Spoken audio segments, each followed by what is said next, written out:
Welcome to Behind the Line, where we pull back the curtain on the challenges facing first responders and frontline workers. The work you do is unique, and so are the stresses that go with it. Join me as we tackle key issues to reduce risks for burnout, and as we work to support you in doing the job you love without sacrificing being the kind of person you want to be. Hey there, and welcome back to Behind the Line. I'm your host, Lindsay Foss. If you're new to Behind the Line, what you should know about me is that I'm a clinical counselor specializing in trauma therapy.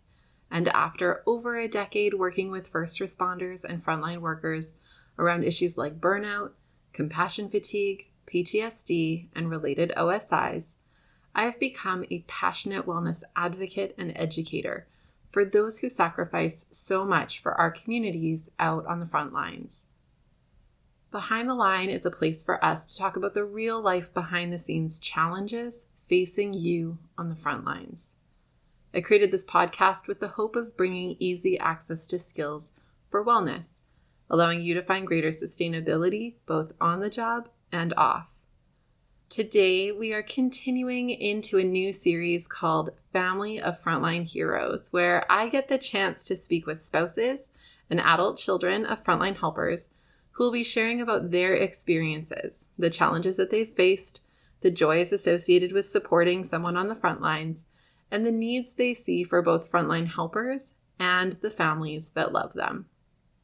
My hope is that all of you listening will also encourage your family members to listen in and connect more together around how the job is served not only by you, but also by your loved ones vicariously. And I hope that this offers opportunities to open new conversations around what's cool about it, what's hard, and how you might support one another in the midst of it. I am so delighted to be joined today by Kristen. Kristen has been a police wife for 10 years to her Los Angeles Metropolitan Police husband. She's a working mom of 2 boys, ages 5 and 7. She started at Heels and Holster, a supportive online community for police wives, in 2021. She's the author of Heels and Holster, a police wife devotional, available on Amazon. She's known for her funny, relatable short-form videos on Instagram, TikTok, and YouTube. She also has a blog that you can find at heelsandholster.com. Let's get started. Welcome, Kristen. I'm so excited to have you with me today and to get to chat with you about your experience as a frontline worker wife. I wonder if we can start with you just maybe sharing a little bit about yourself and your relationship to someone in law enforcement. Sure. So I have been married to a Los Angeles-based Metropolitan Police officer for almost 10 years. In May, we'll be celebrating 10 years. He's been on for like 16 years, so even before we were married. Mm-hmm. That's amazing. Well, and so maybe tell me a little bit about yourself and your life and how that's been to be married to someone who is a police officer. So I'm also a mom. That's super important to me. And we have 2 little boys. They're 5 and 7. And when we first got married, we were long distance. So I feel like everything kind of in our marriage, and the impact that my husband being a law enforcement officer had on us was highlighted once we had kids, but also because I officially moved to Los Angeles to be with him when we first had our first son, Maverick. So it was basically had Maverick in a month, mostly because I was starting my career at the beginning too. So I moved to Hawaii and then Las Vegas to start my career, which helped us now because I'm a professor and it's like a teacher schedule and lovely. And Totally. pretty, not perfectly flexible, but pretty good, to be a mom. So that helped us. And I feel like it was needed. And I didn't really know that yet going into it. My family wasn't law enforcement or anything. I have my dad and grandparents were military and stuff like that, but not my dad was already done by the time I was a kid and could remember it. So something that's kind of funny is we didn't have any guns in the house. My mom mostly she had a metal bat under their bed, and my mom was the one to go get it if needed. That's sort of a funny thing, right? To protect. But yeah, so I didn't grow up what's that? To protect herself. Yeah, right. Yeah. So anyway, I didn't grow up around it, so I didn't really know what to expect. But yeah, so I'm a working mom too, and we kind of live outside the city. So Rick commutes like a while, like 45-minute minimum, probably get to work. Wow. So, but that's partially because I work in like a suburb area of LA, and then he also doesn't want to live in LA, so he can kind of Hmm. separate physically his space from work. So, Yeah, yeah. totally. I mean, it sounds like that's a little bit strategic on a few different levels for you guys. Yeah, yeah, he definitely he'll Okay. tell you like he likes to relax on his days off, and like honestly, he Mm. wants to move. Not right now because we're still working, but he already wants to like buy a property in Central California, like get away, like from Away like from the any city and the city, busy. and like where it's quiet. And I have this kind of funny, Yeah. like last time we went camping, we're in Big Sur, like right on this little river. It was super quiet, and like it was in the off season. I think it was last spring, or anyway, and so like not really summertime, it was kind of chilly. And Yeah. he's like, I want to live here. And I was like, live here? Like in the tent? Okay, I am pretty girly. So like I camp with my family and I love it. But I was like, live here, like in the tent. He says, yeah. And I was like, oh my gosh. Like, but I kind of hit me later. Like, it's like funny, but then it's like, I think he just wants quiet, like that bad, you know? Yeah. And I was like, dang, okay, well, I would live in a house over here, but We can build a cabin. It can be real yeah, cute, yeah. but it still needs plumbing. Thank you very much. Minimum. Yes, thank you. Right? Yeah. Oh, I hear that. Yeah, that's fair.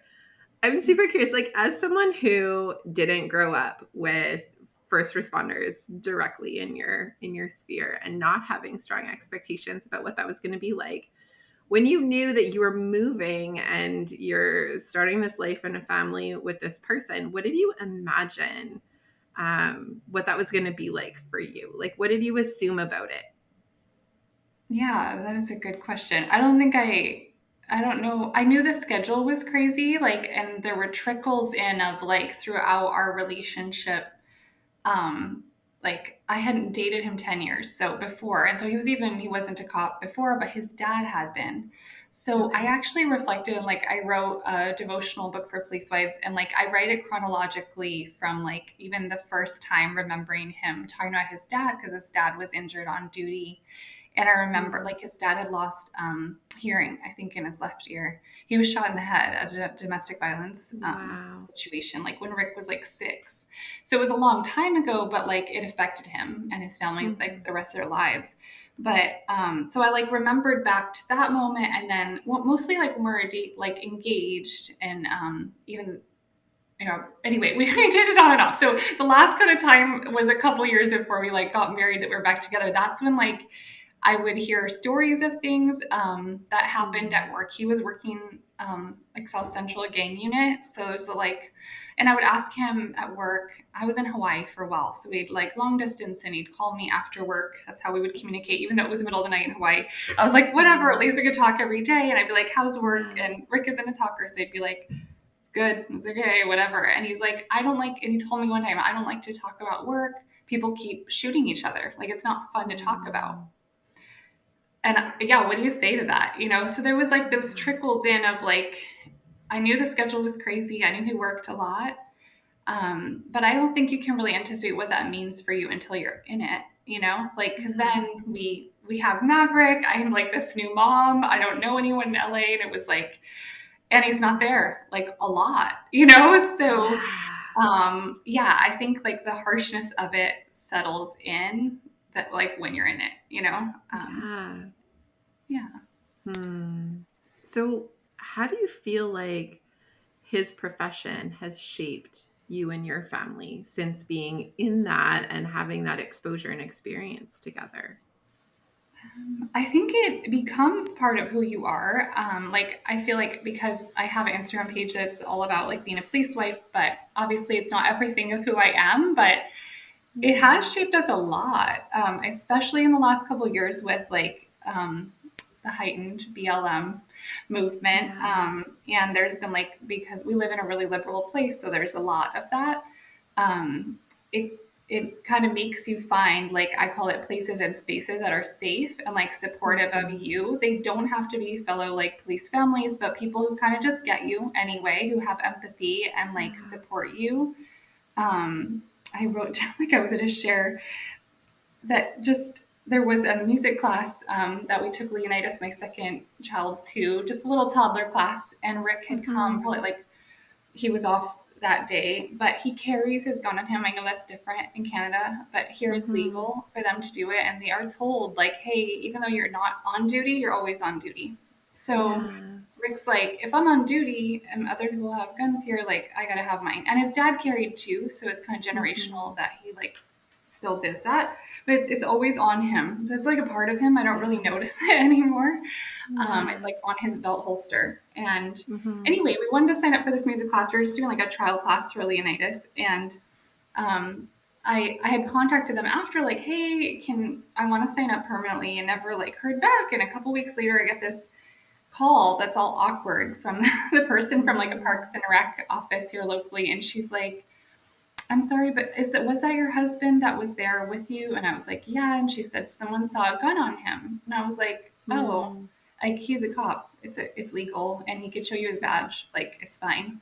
And she says, well, is he on duty? And I was like, well, like, and I tell you what I just said. I told her what I just Right. told Like you. Like, well, they're officially. told they're always on duty, and it is legal in Yeah. the state. And she's like, well, another parent was concerned. Can you just like not have him on it on him? And I was like, no, like I guess we're not coming back to this, you know? So like it's Yeah. interesting, but it kind of affects like everything. It affects like the Yeah. school our kids go to now, like finding a place where we know they're not going to hear like negative things about police. Like it affects everything. And like the Mm. extracurricular activities, you don't want to be around that. Like he has to deal with Yeah. that at work all the time. Yeah. But anywho, and it's such a bummer because like you could see that situation where like, hey, actually there's this person that is there to keep us safe, not the opposite of like Mm-hmm. making you feel Yeah. uncomfortable. Anywho, so Mm-hmm. Well, just and there are just so many tensions.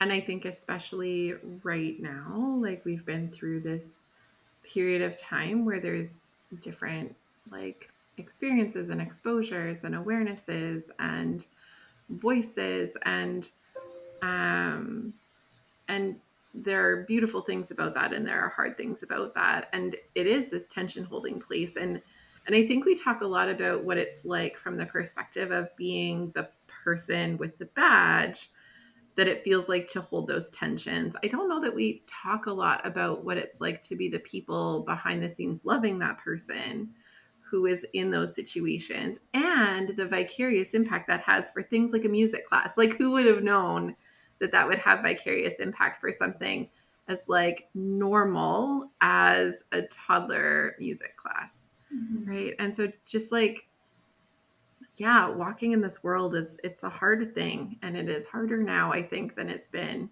in a lot of ways for a long time. Um, and I appreciate that story. Thanks for that, Kristen. Yeah, yeah. Yeah. It's like there's simpler things because I think that like kind of that awkwardness around guns or like the police hate or like the bigger things. But like I was thinking back to even um, I was trying to do like all natural birth. It didn't happen, but I was going to prenatal yoga classes, and like the woman that ran it, she had like just natural birth class, but it was outside and you were supposed to Mm. like do it with your partner. And I looked at the schedule and I was like, well, Rick's schedule changes every 30 days. No, Mm-hmm. every like 4 week period. So it's like a 30-ish day thing. And Yeah. so we don't know what his schedule will be like in the next month. Mm-hmm. And it doesn't correspond with the calendar month. I always want to clarify that because that's like awkward and really Totally. awkward with planning as a family as well. But anyway, so I'm looking at it and I'm like, maybe he could make some of these classes with me, maybe not. So I asked the teacher who I like respected a lot, like, hey, are the husbands usually there? Because it was like a 5:30 class, like designed for a 9 to 5 kind of thing on like, who knows, Wednesdays or whatever. And I'm like, Yeah. sometimes he works Wednesdays, sometimes he doesn't, like, who knows?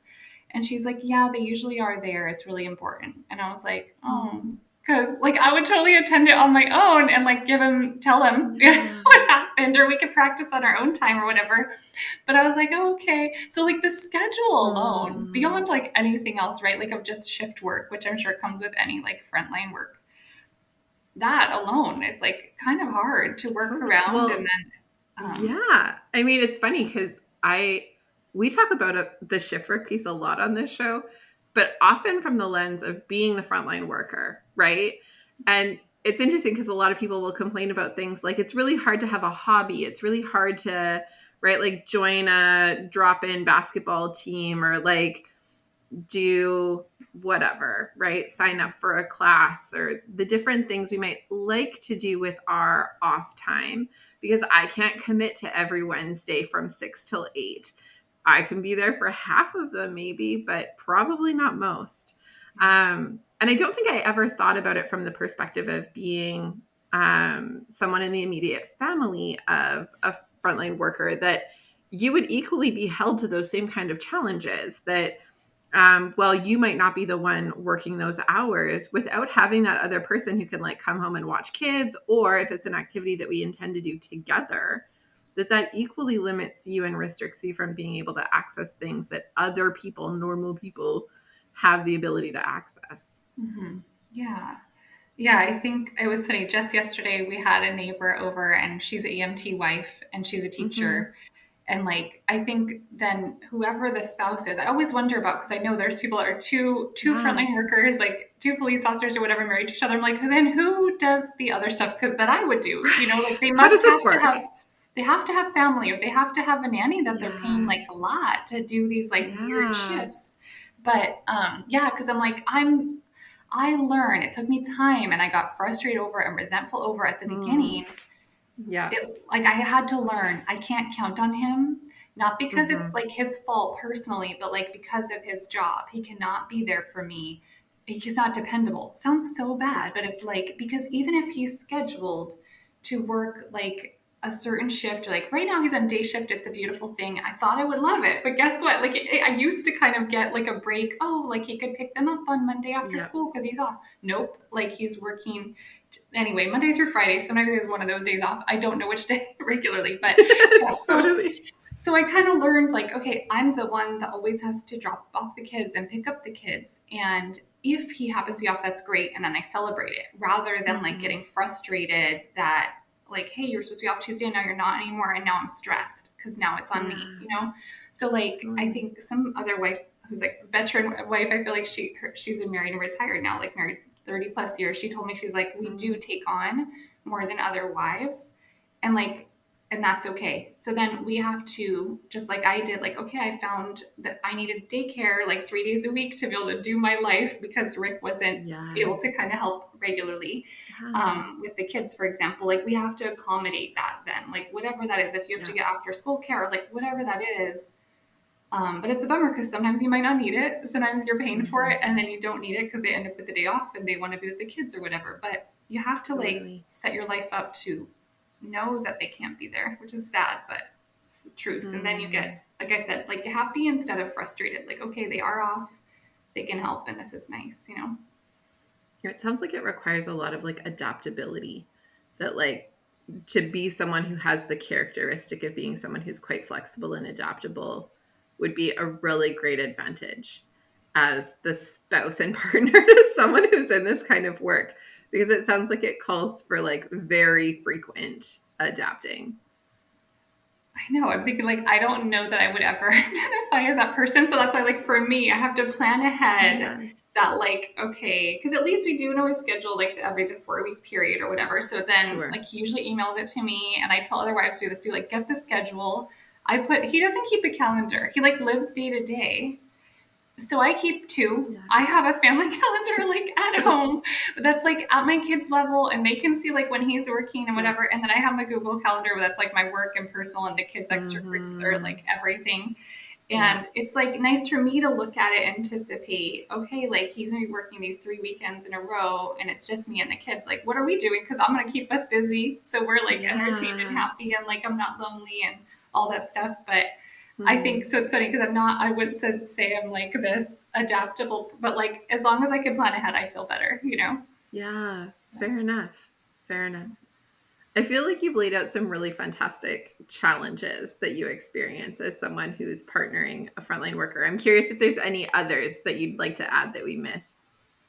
I know I actually like asked my like community on Instagram recently, and it was interesting because the top one was solo parenting. I think that a lot of my Mm, followers on Instagram, like my community, have young kids like I do. I'm kind of ending the like baby toddler preschool age now, mm, but it's interesting. There's always like, I think in parenting, new challenges that come up with like now Totally. they're busy because now they have responsibility to go to school and they have the extracurricular and like the EMT wife and I were talking about that. Like you have to, like, I literally tomorrow I have like two activities for each one activity each for each boy. So it's like, all right, we'll go to school to go after one Yep. activity and then drive to the other. And it's like, it's a lot. And if you had two Totally. parents that could help, I guess one would drive one kid to one or who knows. But anyway, yeah, so it was interesting because that was like the top thing. And I do think, like I said, that's when things got really heightened for us. But also that's like the Yeah. first time we were living together full time when we had our first baby.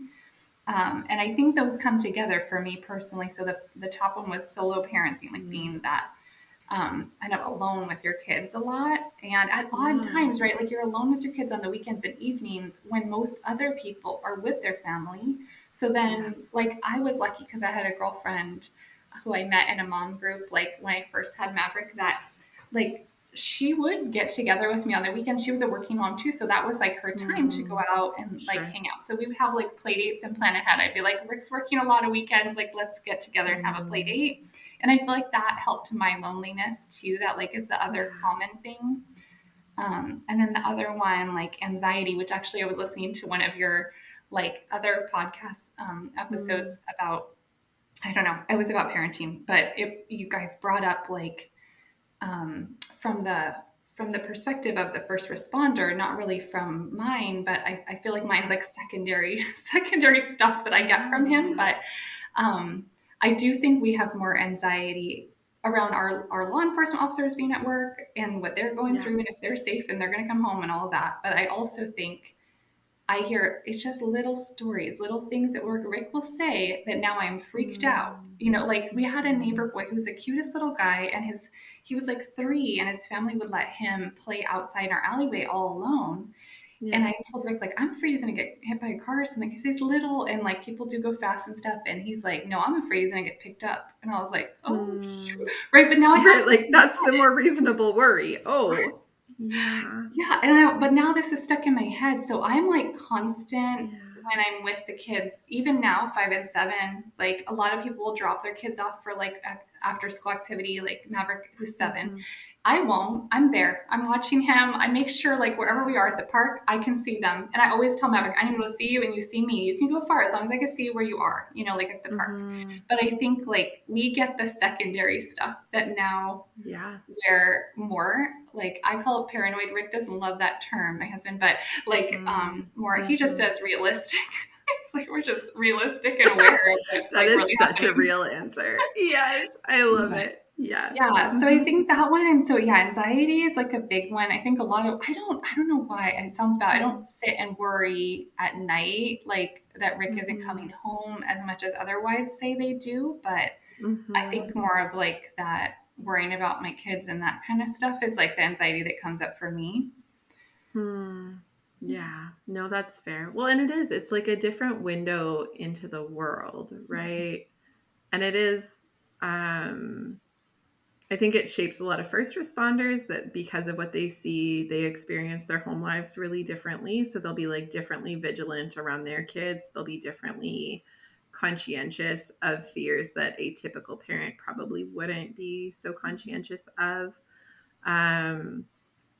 And that can feel kind of, I think, confusing for some partners where they're like, but why are you so worried about these things? Like, that's not my world. So it's hard to adapt that into our sense of how the world is.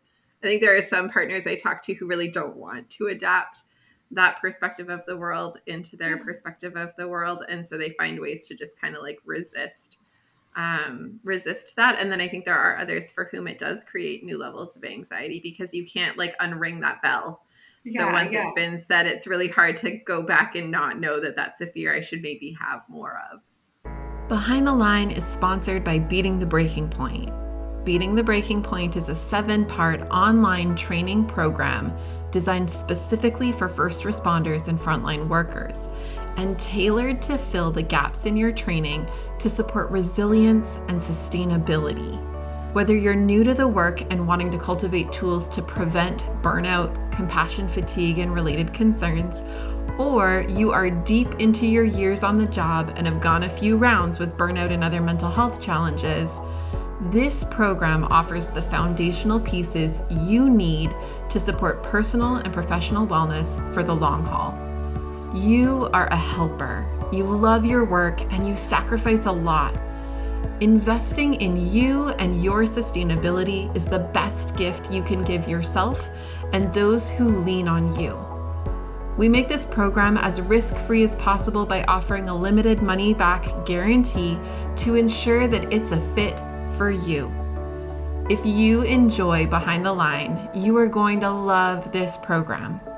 Google Beating the Breaking Point Lindsay and find everything you need to get started, or use the link in the show notes. Now, back to the episode. Yeah, that made me think of this story. So Maverick's getting older and asking more questions because he's 7, right? So like Leonidas is still he's 5. He's like little la la land, like he's happy and it's lovely. And I do feel like I don't want to lose, like who I am. So my background's social work, like I do tend to see like the world in a positive lens. And I think there's a role for everybody in the world. So I don't want to change the way I see it, but I have had to, and I've learned to like trust Rick because let me tell you, so this is a funny story. So, and it has to do with Maverick asking about something recently. So we're driving by this restaurant in the suburb that we live in, and Maverick's like, I want to go there. And it's a Mexican restaurant. I love Mexican food. Okay. Like I'll go to almost every Mexican restaurant, but we have never been to this one because we were driving one day previous to that, like a year ago or whatever. And I was like, I want to go there. And Rick's like, no, we can't go to that one. There's a lot of, and I was like, why? And he's like, I don't know how to explain, but there's a lot of cars there at night and there shouldn't be that many cars there. And he's like, I think there's like prostitution going on there. And I was like, what?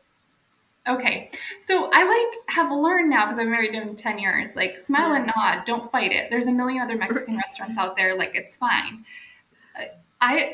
Maybe there is. So over time, I've gained trust in like him because before I'm like feisty and like I think I'm an intelligent person. So we have intellectual arguments over things, and I love that about our relationship. So it's fine. But when we first got married, before we had Maverick, I had let this like maintenance guy into our apartment. It was like our brand new apartment. I don't know. The guy knocked on the door. I was home during the day. Rick wasn't, and he's like, I need to see some electrical unit, and it was in our closet. I let the guy go in, no big deal. I like never thought I would tell this story again, right? So I randomly tell Rick this guy had to come in and see something. And he's like, you let him in our closet? And I was like, yeah. And he said, we have guns in there. And I was like, okay, so first of all, I didn't know that. Okay, we didn't have kids. We now have a safe, and I know where they are. Okay. And I was like, I know that. He's like, how can you not see it? Like, there's like shotguns in there. I was like, what the heck? Like, I don't know. Like, again, this is me just not growing up with that stuff. Okay. So, and he's like, well, the guy could see them and come back for them later and like rob us. And I was like, no way. Like, you're crazy. Okay. Yeah. So this is literally, I know this is going to probably offend any like police officer that's listening, but just keep listening because, yes, I want to be real that like it took me time to be a more understanding wife. Okay. I wasn't perfect and we aren't, we're people. So like literally 7 years later in our marriage, I asked Rick like, hey, what happened at work last night? And a lot of times it's just like, it was good, whatever. He doesn't give me much. Yeah. And he was like, actually, he's like, last night I got to catch a robber. And I was like, oh, that's cool. He's like, you like this story? And he says there was a person pretending to be a maintenance guy in an apartment complex, going apartment to apartment. And then he'd like, they'd let him in and he would rob them. And kind of cool story because Rick, normally here they go in pairs, their partners, and he didn't have a partner that day and he needed help to like find where it was a huge apartment complex to find where the guy was. And he had like a helicopter above who told him like where he was in the courtyard, and Rick went and cuffed him, and it was like cool. And I was like, that does sound really cool. Okay, but I'm thinking back that day to like 7 years before how Rick was so mad that I like let this guy into our apartment. I was like, what is wrong with you? Yes. But it took 7 years for me to be like, oh my gosh, like that's why. Because he doesn't always articulate, he didn't articulate, this is exactly what I've seen before, this is what's happened. You know what I mean? At that 7 years prior thing. So anyway, I shared that story with my son Maverick because I was like, here's the deal. Like sometimes daddy can't tell us exactly why. Like he sees something differently, but he sees the world differently than we do. Like Yeah. And I'm glad that he can keep us safe because he knows things we don't. And we don't need to know all those things. Like, and he always says, like, that's why we have them. Like, that's why we have law enforcement. We don't need to see everything they see. Like, that's what Yeah, they're there for. But we need to learn totally. to be more empathetic and like understanding and just sometimes like just don't fight it and just like, okay, like then we're not going to go there if you're not comfortable. But Mm-hmm. because Yeah, I might no, never that's fair. understand, or maybe 7 years from now I will, you know? Totally. Well, and there's so many, like, I have the glory of having relationship with so many different people who are in first response work that I feel like I've got this like lengthy list of places I'll just never go. Because that thing that happened and that gang that operates there and that, group who, whatever. And it's funny because my husband will be like, hey, we should just go and do this thing. And I'm like, no. He's like, well, why not?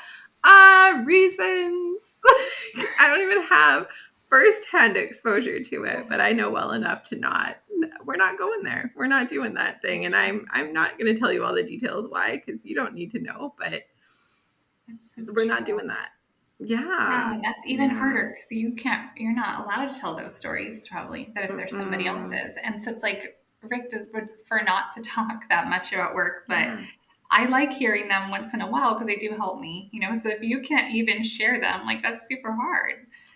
Yeah, some of them you can there's ways to share about the concepts or the information without being explicit or being Mm-hmm. like joining it to a person that it Mm-hmm. would be like Yeah. identifiable for. Mm-hmm. Um which is helpful, and as you do the job longer you learn the ways to share that.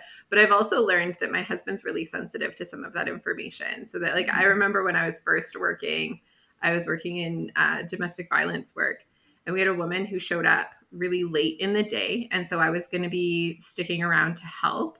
Mm-hmm. She was fleeing with kids and Mm-hmm. pets and possessions she could fit in the back Mm-hmm. of her car. Mm-hmm. And so I had called home to say, hey, I'm going to be late. And it was before we had kids. So we had Mm-hmm. time and Mm-hmm. energy, which no longer exists.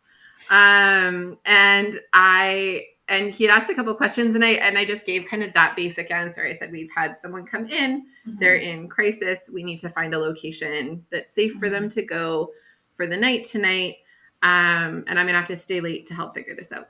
Mm-hmm. Okay, no problem. I come home that night and he has baked like 7 different things. Like there's cornbread and there's muffins and there's desserts and there's all of this Gosh. stuff.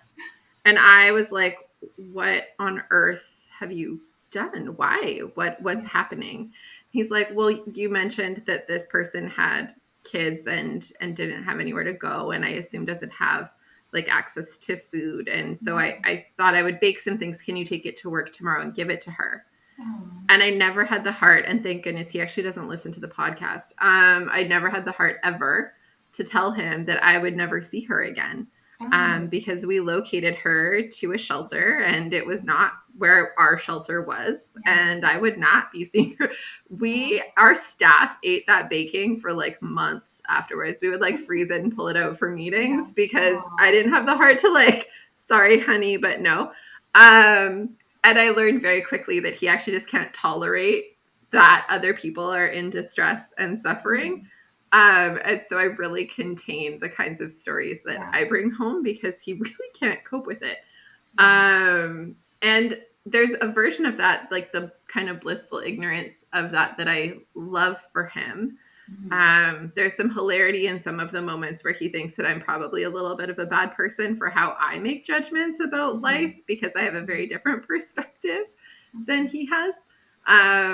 But it's always fascinating to me how our exposure really shapes how we exist in the world, Mm-hmm. right? Like I exist in the world in a very differently conscientious of my surroundings way than he has to. And part of that is being female in a world that doesn't always feel safe. But part of that is Mm-hmm. also being differently aware of safety concerns than someone Mm-hmm. who has by and large been safe in the world. Mm-hmm. Yeah. Yeah. Mm-hmm. That's a good point. Yeah.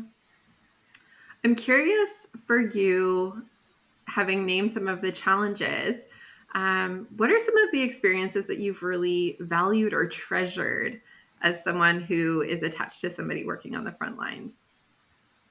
Well, I think like the flip side to being more educated about this, like what's actually happening, what's not on the news. It's kind of nice. Yeah. Like I literally stopped watching the news and even checking it in my phone. Sounds kind of big, ignorant of me in Yeah. 2020 because there was so much hate Hey, and it's a negativity, and lot. like it was just better for my mental health. And Hmm. like I feel like Rick watches the news and not just local, but like even global. He's super into it. So I'm like, you're my news. Like, just tell me what's going on. Catch me up. And then like I feel like in LA sometimes like you won't even hear like, oh, there are riots going on. Like it's not even on the news. And Rick will be like, yeah, don't go to LA this weekend. Like don't go into the city. Mhm. And I'm like, okay, so I get more news than the average person. I feel like Mhm. that's nice to keep us Yeah. safe and know what's going on. And then I think like the second, I think the experiences, if you like, once I embraced it more, I think like it bonds Rick and me more. Mhm. And it bonds you with other people that like are going through it because it is unique. So like the Yeah. conversation, for example, with like the EMT wife neighbor, I feel like I wouldn't have that conversation with somebody else about like the uniqueness of like juggling after school stuff alone Yeah. if their like husband can help. Although what I do know is that that's very common. Usually there is one primary parent that is doing the juggling. Yeah. So whether it's first responder or not. So yeah, but I think like when I started coming out more about like telling stories and stuff in 20, I did 2021, I think, like just Mm. dang, it's a really unique community and like it's an immediate family. When you meet another police wife or fire wife or EMT, it's like you just kind of get each other and that's lovely. There's Oh, uniqueness yeah. in the police wife community, I think, with all the hate. But then I learned like, oh my gosh, like here that there's firefighter families that struggle with that too. And I was like, I didn't even know that, but I've learned that since like kind of coming out more Yeah. myself, which is nice. So the community, Mm. if you let it like be a part of your identity and then you have like a family, which is lovely to support you in Mhm. this uniqueness. So if you think about like being able to offer and extend wisdom as someone who's been a police wife for 10 years to someone who is like newly engaged to someone who is in law enforcement or starting in law enforcement, are there bits of wisdom that you would want to share that you wish you had maybe had or known? Yeah, I think the biggest one is to embrace it, like because Mm. I fought against it for a while and it wasn't good. It wasn't good for me and Rick. Mm. Um, I think I always go back to like I loved Rick before he was a police officer. Like I married him for him. He's not going to be a police officer forever. So this is Mhm. just like one chapter in your life if you are Yeah. in it for the long term. And so be in it with him or her. Be in it with them because like you're not Yeah. going to go to work with them, but you need to adapt your life around the fact that this is what they do for a living. And once they did Mhm. that, I was like so much happier. And then to everything, I was just talking about like Rick had a big injury on duty. And like I had to take on even more than I normally do during that Yeah. time. It was like a longer Totally. recovery than we thought. And Mm. I feel like, but like embracing it, like this is what I need to do right now for our family. This is us. And it could have been me. Like, it could, I could be sick at some point and need him to step up. Like, just embracing Yeah. it and knowing like you're in this together, even though you don't go to work with them as a Mhm. family. And that helps. Yeah. And then it does help to like adapt your life around that and meet more families that kind of get you and then, Yeah. like I talked about, like shaping our lives around that. Like our kids go to a school that, like, I know no one's talking bad, and it's all support for police, which is nice. And that Mm. might sound one-sided, but we need to protect ourselves and our mental health. So, Yeah. yeah. That's super fair. Okay. Well, and then on the flip side of that, are there things that you wish that, from the perspective of like a Rick, right, that the first responder spouses would know about what it's like to be in your shoes and what some of the needs might be or support points might be? What would you advise from that perspective for the first responders and frontline workers listening to be considerate of as they consider their own family members at home? Yeah, I think because I did push back at the beginning and like I still have pushed, there's other things that like I've talked mostly about things I could accommodate. There are other things I can't. And like I feel like we accommodate a lot about living this Mhm. unique life. But if there's certain things that you can't or your spouse cannot, for example, like um, for the holidays are hard Yeah. for first responder families, I feel like. And I told Rick, like, I wanted Christmas morning to look a certain way, whether or not he was there. And that's pretty harsh. Yeah. But I was like, I create the stability. I do feel like that in our home. And like, Yeah. Christmas morning was always super special. And I didn't want it to be like, oh, we have to wait until like 2 o'clock in the afternoon if you worked the night before to like celebrate. I Mm. wanted the boys to like wake up like Santa came and no matter what. So I told him Yeah. that and like he just accepted that wasn't something but he could have pushed back and it's kind of harsh of me. And I was like, well, at least Mm. we could do the stockings and then we'll like wait for you for the other things or like there was a little flexibility. And Yeah. then there was another one like we use a PO box, always have, but because it like Rick didn't want our address to be used a lot, like due to Mm. safety issues. Yeah. And but it's super hard because like as a mom, like especially when my boys were like more harder to Yeah. take out of the house, like they would cry in the car seat Yes. or whatever. I was like, grocery delivery is lovely, right? And like just anything being sent Drive to through the house. banking, like drive through pharmacy. Yeah, Yep. Amazon, like right, like we have this Yes, world where it's like totally. lovely things can come physically to your front door, let alone your Yes. normal address, like just your Hmm. mailbox. But and like, so we've kind of like, I think over time, like we kind of use both now. We have the PO box, but we also have like our home address that I do use. So I think like Mm. try to understand that like I tell Rick like some days it's like survival. Like, whew, I made it through the Yes. day. It was crazy. And just like try to understand that. And then like the schedule. So I kind of keep our family on like a routine, not really a schedule, but like and Rick supports that when Hmm. he's home. Like our boys kind of have a Yeah. stable bedtime because they're still young. And I mean, Rick does rile them up sometimes, but he's in general, like, he's pretty like supportive of Mm. like our same bedtime and around the time we eat dinner, like keeping that schedule versus like just making Yeah. it crazy, and that would stress me out because then my boys don't know what to expect. And you guys were talking about that in a previous Hmm. podcast, and I loved that. Yep. Like, how when one person is home that's not usually home as much, it does change things, and that's fine that it changes things in general. Like just the dynamic of having daddy home is like it's good and it's amazing, Yeah. but then to keep the something stable. So for us, that's the routine is like really Yeah. helpful, and I think that acknowledges like the place that we hold in the relationship if we are like the primary caregiver of our kids, for example, like we do a Mm. lot to make this happen. So support that is Yeah. lovely. And I think Rick always has done that. But there's been times where we have to, things change over your life. So you got to communicate about like, okay, this is really meaningful for Totally. me. So that's what I would say. Yeah. Well, and I think that like so much of that is like the normal stuff just kind of on speed, right? Like I know we actually had this interaction last night. So my kids are 6 and 8. So I get the stage you're at. I feel we're very much in it as well. And my husband generally does a lot of his work in the evenings from home, but like when it's bedtime, the kids and I go up and do bath and teeth and read a book. And when we're done that process, we call him up to give hugs and kisses and good night. But during that time, he's usually down in the basement puttering away on something, which is fine. I actually tend to prefer it because when he is up, it's crazier. It's harder to manage and finish. Like it is always more drawn out when he's a part of it than when it's not. And we just decided to start reading Harry Potter to our kids, Cool. and he really wants to be a part of it. So he doesn't want to miss Yeah. any Yeah. chapters. And we're Yeah. reading like a chapter, half a chapter a night. So he's been coming up for the last week or so as we're reading this book. And my son, who's the older one, is super interested in it. My daughter could care less. She's like super not into it. And now that there's someone else to talk to, she will talk while I'm reading. Mm-hmm. And that really irks me.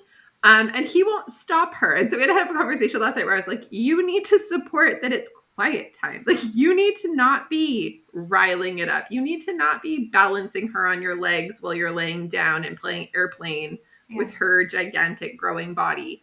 You need to not be letting her like have a whole conversation with you while I am now trying to like level up my volume so that Isaiah can hear me, because you guys are goofing off. Like, you have to say to her, it's book time. If you want to chat, we got to go to another room. Like, help, help. Right? And that's like, he's home most nights. He's home most Mhm. nights. He's home Mhm. most days. He's home most Yeah. of the time. Yeah. He's not super special, or like, he's special, obviously, but he's Yeah. not like a novelty because he's not around a lot. So I Mhm. imagine it's like that, but on speed, because there's this extra novelty factor of, because daddy's not home a lot, we're clamoring for this differently. And then it can amp up so quickly. Yeah. And it would be a lot of those conversations about like, but this is our routine and you're messing with it. And we love Yeah. that you're a part of it, but also, how does it look to try to adapt into that too? Yeah, yeah, I love that story. Like, I could totally relate. Yeah, I think, and it's interesting because you guys just introduced this like Harry Potter thing, and then now, and so it's like, yeah, things change over time, and you need to like check in with each other, just like any normal relationship, on like, is this Yes. working or is it not? And you're right. Like, Yeah. I've said things like that. You need to support me on this, and even like discipline. You guys were talking about that in other podcast, and like I totally Yeah. connected with it. I think you were talking about this discipline, but I don't know, it popped in my head right now because that comes up, and like we have to be consistent on whatever the thing is, like the challenge that's Yeah. come up. Like how we're And broaching it. yeah, and it's really like I think I don't really talk to him on the phone a lot, so we'll text. So we'll text him, and be like, "Hey, this happened Yeah. today. Like, no games tomorrow," or like, "No," because my boys play video games. I'm like, "Okay, no video games Yeah. tomorrow." Or what? Like, I try to tell him ahead of time before he gets home. But Yeah. yeah, it's like it's tough. I'm sure. Yeah, it happens to everybody in every relationship, but it's just like exacerbated because like you might not even be able to Totally. have talk before they come home again, and like there Yeah. a lot happen. Like a couple days could go by, like when he's working swing shift, that we don't see him. So, Yeah. but we Totally. text, and I feel like I love text Yeah. because like he can read it when he has a moment, and at least I communicated it. Yeah. Yeah. I mean, I think it's funny. So I know growing up, not from a first responder family, but my dad worked project work. So he would work away from home. And he'd often be gone for 4 days and then home for like 3, but it's really only 2 because it's a travel half Yeah. a day on either side. Um, and he did that from the time I was 9, and he still does that. And so my mom solo parented most of the time, where she was the Mhm. one making all of the decisions and running the house and running us places, like Sunday night through Thursday or Mhm. Friday. And then he'd come home and Mhm. throw the house into chaos for a weekend, and then he'd peace out again and she'd get us back into a groove. And anytime he would be home for more than a weekend, she would do this thing where, amping up to that, she'd be like, "Oh, I'm so excited because Morley's going to be home for like 2 whole weeks." And then 3 days in, like once we've met the cusp of where he should be leaving again, she would start being like, "I'm going to kill him." Like, I can't. He's in all the spaces and he thinks that he can just take the car and leave. And he doesn't know, like, he would just be in the way because he doesn't do this part. He doesn't know Yeah. what happens and where Yeah. people would need to be. So he'd like schedule a hair appointment and leave with the one car and leave us stranded with like 3 Oh no. activities that need to happen. And he has no No. clue, right? Yeah. Like, Yeah. no Yeah. clue. And I Yeah. always think about that experience. And like to this day, my mom, like they are on their own, no kids at home anymore, live their separate lives, and they love each other deeply. They are very happily married, but they Yeah. are more happily married when they have time away from each other because they have these established routines now. And when he's home longer, it Mhm. messes up the routine for both of them. Yeah. And there's a lot of like learning curve around readapting that. So like when COVID happened and he was home for an extended period of time, my mom was calling me a lot, being like, "Oh, Lindsay, it does not feel okay right now."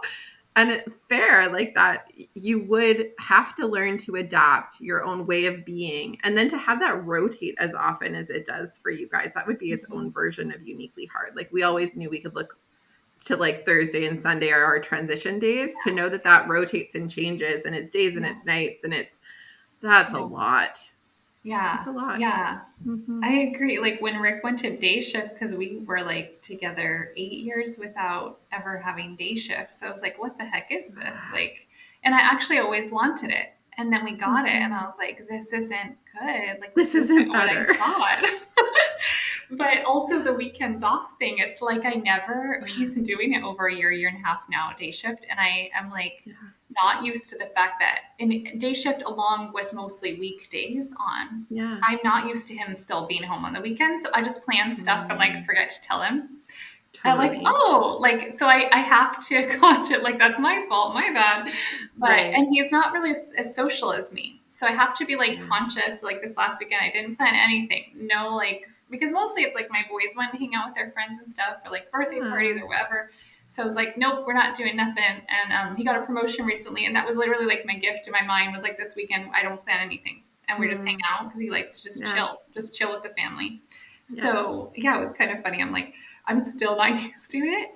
But my boys forget. So it's interesting you were saying like your dad worked that from like 8 on. You were saying that because this last year and a half, my boys don't remember that. Like Rick wasn't home weekends. And I'm like, you already don't remember? Like it was just us for so long. So yeah, like it was just us and I entertained you every weekend practically. Like, but they don't remember already. And I'm like, okay, I get no credit for that. No, you don't. Well, and this is like, it's funny because we're at the age now, like 8 is about the age that I really start remembering life. Like I remember grade 3. I remember, like I can visualize many memories. Earlier than that, it's like very transient. And so we joke a lot in our house about how we have to be better people because we have an 8-year-old now and like from now on counts. Because while the early stuff for sure neurodevelopmentally counts, he won't have like legit memory of any of that. But now if we screw anything up, he's going to remember it. Like that's going to be the stuff that he's telling his therapist about someday. And I'm going to get outed on. So like rein it in because this is the time where we have to be our best parents selves. So we've had a lot of times where my husband will look at me and be like, this is a memory. Are you sure this is how you want to handle this moment? I'm like, I don't know. Good Maybe. point. I don't know. Oh no. Rick and I, we've been saying that like when Maverick turns 8, that's a big deal. So it's funny that we have the same, we didn't consciously say it the same way, but we're just like, he is not a little boy, like he's a boy. Like that's it. Yeah, and he already is turning into that. Like I call him my little teenager already. I'm like, who are you? But yeah, and I don't know how you are because you deal with so many like dark things, I'm sure, but like Rick has a darkest sense of humor. And I have to rein that in.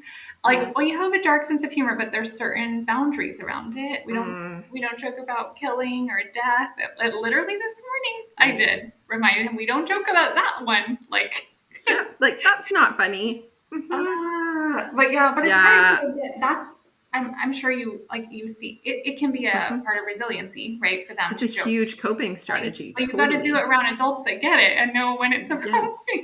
Well, that's the funny thing, right? Because a lot of people will come in and share about how they use dark humor in a crowd of like grown-ups, but not that kind of grown-up, and then get looked at like they're serial killers. And you're like, right, that's not the crowd. That's not the crowd for that joke. And how to like know when I'm in the crowd and when I get to use the things versus when I don't. I find that I'm less the dark humor, at least around my kids. I am overly honest with my kids. And my husband has been mad at me a number of times because kids don't fully understand the honesty with which I'm sharing. And there have been a number of awkward moments he's had to handle. There was one, it was a super classic one. I share quite a lot with my kids about like being mindful allies around racial concerns. We've had a huge amount of stuff around truth and reconciliation with our Indigenous communities over the last number of years here in Canada. And I am very conscientious of these issues and share with my kids a lot about it. It's also a topic coming up in schools more for our kids. And so they come home with more questions. And when they ask, I will answer. I don't always initiate those conversations, but if they ask, I will answer. And I will answer as honestly as I can. I attempt to keep that age appropriate. Hilariously, my daughter's interpretation of some of the sharing I've done is not my intended interpretation. So we had some conversations about history and our history with Black people and people of other ethnic groups. And she went into Tim Hortons, like our donut shops, kind of like Krispy Kreme there.